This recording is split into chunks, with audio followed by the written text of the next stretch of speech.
இயேசு பேதுருவையும் யோவானையும் யாக்கோபையும் கூட்டிக் கொண்டு இறைவனிடம் வேண்டுவதற்காக ஒரு மலை மீது ஏறினார்.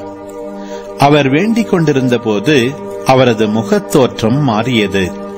அவருடைய ஆடையும் வெண்மையாய் மென்னியது.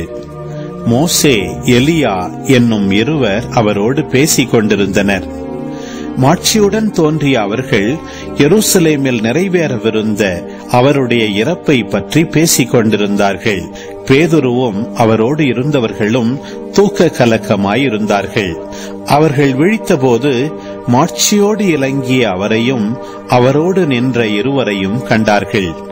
அவ்விருவரும் அவரை விட்டு பிரிந்து சென்றபோது பேதுரு இயேசுவை நோக்கி, ஆண்டவரே, நாம் இங்கேயே இருப்பது நல்லது.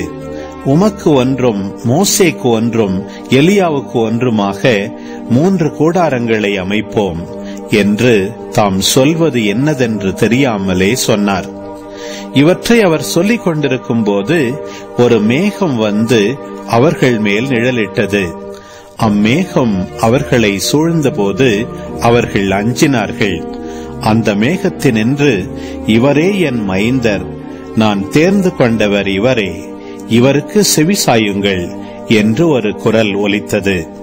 அந்த குரல் கேட்டபொழுது இயேசு மட்டும் இருந்தார். தாங்கள் கண்டவற்றில் எதையும் அவர்கள் அந்நாள்களில் யாருக்கும் சொல்லாமல் அமைதி காத்தார்கள்.